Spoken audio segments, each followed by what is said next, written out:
Hey guys, it's Drina G here, and welcome back to Escape with Drina. On this episode of Rise and Heal, we're going to talk about reparenting yourself. What is it to reparent yourself? It is to become the parent that you need for yourself. Consistently checking in with yourself daily to make sure that you feel safe and you heal the inner child. Now, as humans, we have three basic needs: love, safety, and belonging. Once stripped away, we tend to have low self-esteem, negative worldview, feeling of rejection, social anxiety, loneliness, and even clinical depression. Now, we all want to be loved and we all want to belong. But in order to reach those true heights of self-love, we must start by reparenting self. Because your first love should genuinely be self. And now, if you're religious, of course, they truly believe that your first love should be higher being, and then the higher being can court you into loving your true self. Today, I'm going to show you ways to reparent yourself and how to know when it's genuinely needed.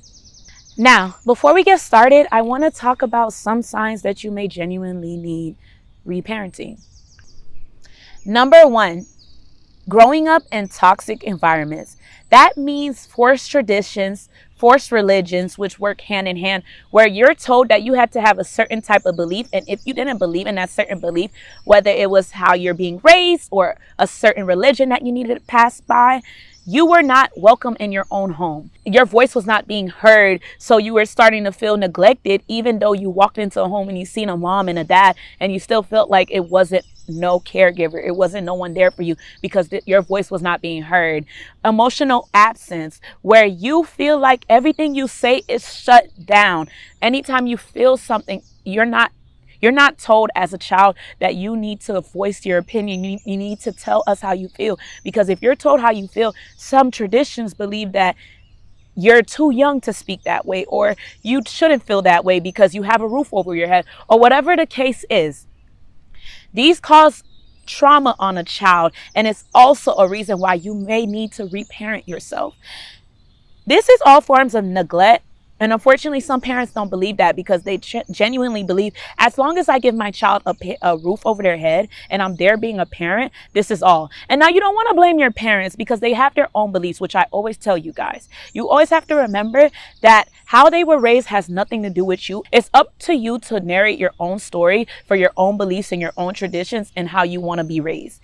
Now, as an adult, it's very important to reparent yourself because of those moments that you lost, all those forced religions, those traditions, or things that you didn't believe. Now it's time for you to create a new way of learning and unlearn the unhealthy habits that were forced upon you. Number two, you have a hard time setting boundaries. And that comes from, once again, the inner child. Because you didn't have no boundaries as a child, and it could be various reasons of why. Maybe you didn't have privacy as a child. Maybe, your voice, once again, was not heard. These all can create, as an adult, poor boundaries where you feel like you ought yourself out to blame for every situation. This also comes with being neglected. When your parents don't tell you why they weren't able to be there for you, you will ought yourself out to blame. So because of poor boundaries, you feel like you, even as a codependent person, you feel like you need to be the people pleaser of situations. So even if they didn't ask you, you want to be the person to save the day because you feel like you are needed. And unfortunately for you, you can live life and do things for yourself first and prioritize yourself first. But nobody taught you that because your inner child is screaming out to remember that time when you tried to do things for yourself and you were shut down and you were told that it doesn't matter how you feel because this is what's going on right now. This is a tradition you have to follow. This is a religion you have to follow. And this is the toxic environment we live in. Number three, your self-worth or self-esteem is extremely low. But this is not your fault. Once again, I want to let everybody know, if you're watching this, nothing here is your fault. These are things that were implanted in your mind. So unfortunately, it's a learned behavior, and I'm here to help you shake off the unhealthy habit. Now, when it comes to having low self-esteem or a sense of no confidence, it can stem from how you were raised. When you were raised, either you were put down or you weren't praised enough for the things that you did accomplish affects you 100%. Now, because of that, you feel like when it comes to making important decisions, or even when it's not important at all, or any simple decisions, me myself, I've done that before. When you have to make any decision that matters to you, you ask other people instead of trusting your intuition, instead of trusting your gut feeling, because your gut feeling is fighting with you and your mind and your heart, and it's trying to tell you how you should live, because that inner child is trying to scream out and let you know that how are people going to judge you? You're making decisions as if you have an audience in front of you, and you need to shake that off. And that's why it's very important to reparent self, because once you reparent yourself, you're able to see that. You're able to shine light on the fact that your opinion matters more than anybody else. No one else's opinion matters. Now, if you want a little bit of advice, go ahead, take it. But your opinion, you take your risk on your own and shake off the codependency issues. Number 4, no self-care routine. Now, I know some of you guys thinking like, I don't have time to put, I have kids, I have this, I have that going on. I have a job, that's because the I don't have time was already implanted into you as a child. The I don't have time mentality was told to you because your parents never had time. Let's think about those moments. And this is for people, this is for all peoples, but of course, let's focus a little bit more on a specific type. An example, you're the oldest child in your family. Because you are the oldest child in your family, when it came to thinking about times that it was your moment for you to take care of yourself, you were told, because you are the oldest, you have to prioritize your siblings. You weren't told that a self-care routine matters, because at the time your parents, and remember, we're not here to blame your parents, and their eyes, they just need help in the house. But in your eyes, it's like, when do I have time for myself? The help started becoming an overload. And now you notice that you're either the second mom or the second dad for your family. And you literally are only 17, 16, 15, whatever age you are, where the siblings are the youngest.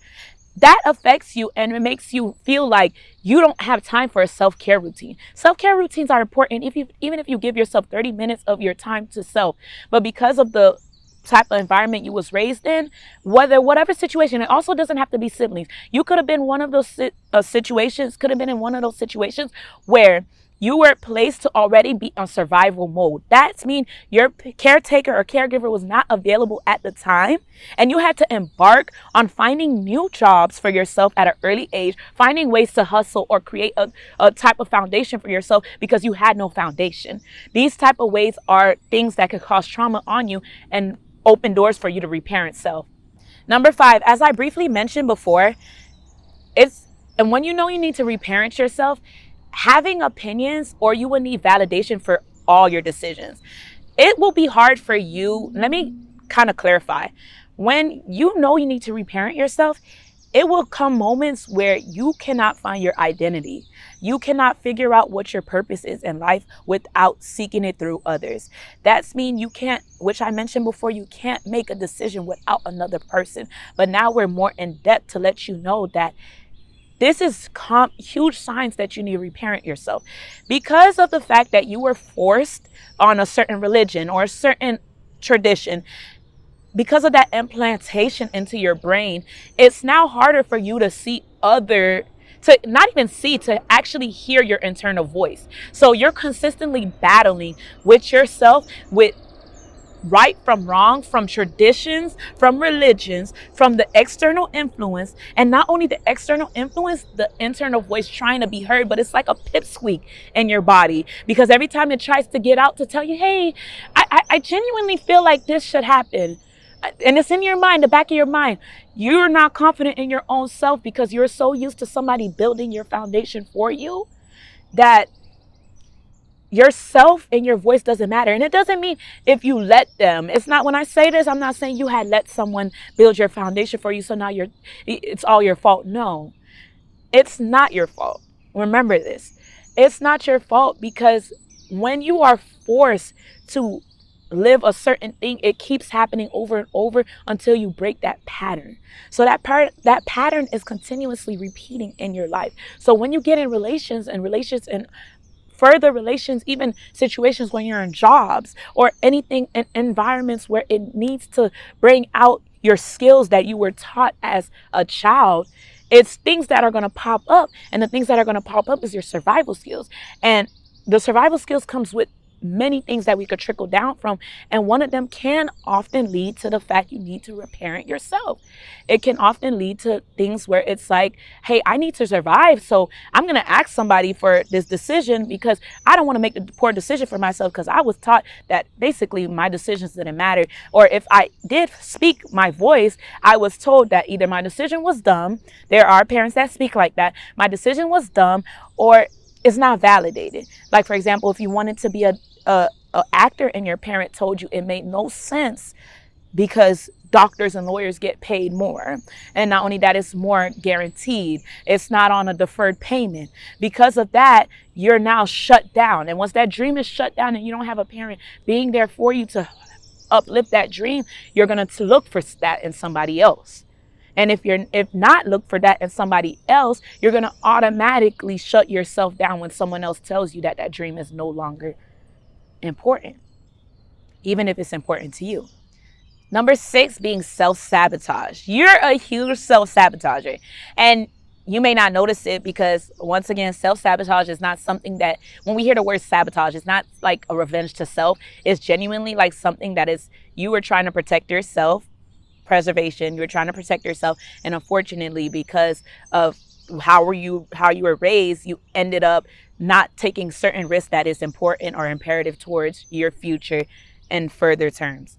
Now, because you're a huge self-sabotager, it means you consistently down yourself. That's mean complete negative talks, not enough positive self-talks. You're not giving yourself or encouraging yourself giving yourself a pat on the back because of how far you came. Instead, you talk about where you are now and how far you got to go. That is genuinely because of how you were raised. If you had a parent or caregiver sitting there patting yourself on the back and telling you, you know what, I'm proud of you for getting straight A's, and instead of saying I'm proud of you for getting straight A's, they tell you, well, let's say you got straight B's, and they tell you, well, I'm proud of you, but honestly, your brother did better. He got straight A's and you guys are in the same grade. What's the problem? So now you're already putting in the back of your mind that I'm no better than my brother and we're in the same grade. Now, your parents not thinking about how you may learn a little bit slower than your brother, or any other situation. Maybe your brother is not in as much activities as you. He has more time to study. Maybe you're not understanding. Every human being is different. But instead, they don't have that compassion. And because they didn't give you that compassion, guess what you did to yourself? You sabotage yourself to also, as an adult, not give yourself the same compassion, to pat yourself on the back, to tell yourself, at least you made it to the next grade. You made it. You passed your report card, and you did it by yourself and nobody helped you. That's something to be proud of. But because you didn't have somebody there to sit there and tell you that, hey, I'm proud of you, and that's it. If I'm proud of you, it should be a period. It should be an excitement. Let's go celebrate, boys. Let's go celebrate, girls, because you guys passed. We're going to the next grade, not a comparison. But unfortunately, this is where reparenting yourself comes, because as you get older into your older years as an adult, that trauma drags on. And unfortunately for you, you don't give yourself the compassion that you need. So you tend to put yourself down because you keep telling yourself, I could push myself harder. And even though that is okay, because, it's nothing wrong with saying, I know I could push myself harder, but it's depending on how you say it. Now, if I'm trying to run a marathon and I'm tired and I'm like, I could push myself harder because I know I can do it, that's different. But now, when it comes to not wanting to take risks or self-sabotage, or I don't even want to continue this marathon because I know I'm not going to win, you're pushing yourself down. And because you're putting yourself down so deeply, it's hard to dig yourself back up without help. And then that's where your codependency skills come to kick in. Well, not skills, your codependency trauma that you dragged on comes to kick in. Now you need somebody to help you out the hole that you digged yourself into. That's why it's very important to reparent self, so you can make sure we get rid of that self-sabotage. Number 7, another form of reparenting yourself where you know it's needed is trust issues. Let's say your parents were not reliable at all. And when it came to picking you up from practice, you ended up taking the bus because your mom said she was going to pick you up for the 6th time this week and she missed it. Something happened. It can cause, that trauma can drag on to you being an adult, to knowing that you have to do things completely on your own and never trust anybody, because why should you trust someone if your own parents let you down? Remember, that was the quote I told my ex. Why should I trust you to stay if my own parents didn't? This is all the codependency trauma and everything building up, just clashing and trying to throw it at my ex because I'm angry on the inside. The inner child is so angry, and that happens. It's gonna happen if it didn't already, where you throw it back at someone because you have so much pain inside. The projection is real. Unfortunately, it does shine a light to let you know that it's important to reparent yourself. And number 8, you keep running into the same type of relationships. Now, as we've spoken about before, projection is real. So because you keep running into the same type of relationships, you're not understanding what's going wrong. But in reality, it comes with reparenting yourself. When you learn unhealthy habits, it's very important to unlearn it and create new healthy habits for yourself and your future. And things that are conducive for you will stay. And if it's not conducive, it will not stay. So unfortunately for you, you're going to keep running into the same situations, same relationships, same unfortunate events until you change something within self. And I know a lot of people don't want to opt themselves out the blame, but it's very important to try to do some digging and seeing what may you need to heal from for you to continue to go on and be better for your next partner or your next relationship moving forward. And that doesn't only mean in a actual like partnership or relationship where you're girlfriend, boyfriend, or whatever the situation is. It can mean relationships and partnerships as far as businesses and everything. You have to heal and reparent yourself so that you're able to get into better situations and with communities that serve you a better purpose.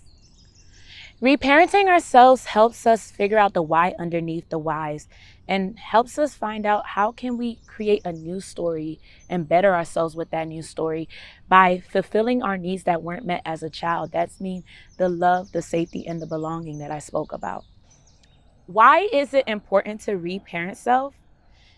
To have better relationships, not only with self, but with others. To see life in a better view, to be more satisfied with life, to see the roots of how you were raised, to understand, was it disingenuous? Did they really truly mean to hurt you? Was it their fault? How to reparent self. Be self-compassionate, honor feelings, be patient with self, work on consistency and progression, return to your why, and release the blame. Self-guided discoveries, trust self, self-discipline, and self-care. Now, parents watching this, it's very important to make sure that your child belongs. What can you do to not repeat the same patterns that were implanted into your raising? Allow your child to assist you. Let them know that you love them even when they fail, and understand your child's love language. Make efforts, honor their beauty, and honor their progression. Keep an open mind, be mindful of your child's feelings, and always make them feel welcome and accepted. Thank you so much for watching Escape with Drina, and please, please, please like, share, subscribe. It is very important to me that I aid others in their journey into self-guided discoveries. I want to help you create your own story so that you no longer have to live with that trauma that you carry and that is a burden to your life. I want to make sure that you see new paths for yourself, and because of that, I created Escape with Drina. Now everyone, rise and heal. Bye guys.